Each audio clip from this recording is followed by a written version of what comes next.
Welcome to Consultation this week. I'm Rhian Jones. I happen to have with me today, as he's visiting the centre, Keith Buttrick from the University of Huddersfield. And before we ask Keith for the latest on our collaboration with the academic world, I thought I'd mention that this week we're doing a fair amount of training. There is a course being run here on managing significant change in health and social care, and that's particularly targeted at local authorities and the NHS as they try and integrate their plans together and all the engagement and consultation that goes with that. We're also going to be planning for next week's courses on social media and also on public engagement. So it's business as usual, really, in the Consultation Institute. Keith, last June, I think it was, we announced a collaboration with the university, and good to see you down here. How's it going?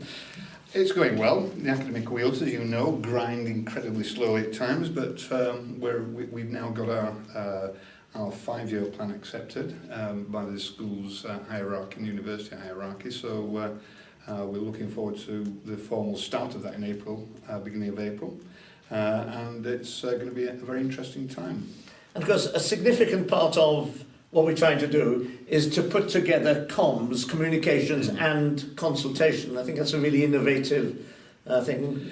Yeah, I mean, my background is in communications, as you know, and I came into the consultation side through that area, and that was originally my kind of field of interest, to look at how communications and consultation work together and look together. And there is, fortunate or unfortunate, not a great deal of either academic work or practical research work looking at that interface between communications and consultation. So that is an area that we're kind of very keen to look at. And we hope to have a one-day training course, which you and Amanda Morell are working on. Yes, we're developing a one-day training course looking at consultations for communications professionals.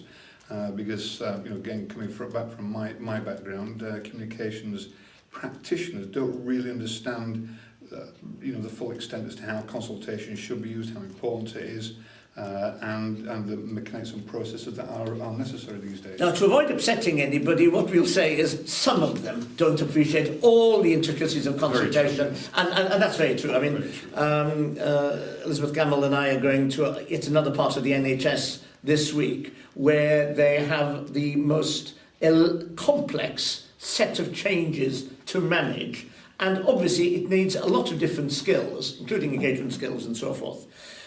If you're interested, I should also mention that on Thursday this week we are assembling in Old Trafford for, I think, a rather innovative new type of event. I think you're going, aren't you, Keith? Yeah. And that's going to be listening to some of the football clubs. I think Tottenham Hotspur are there, explaining the work they do in the community. So public engagement from the non-traditional bodies. We're talking about supermarkets, thanks to Asda being there. We're also talking about the third sector.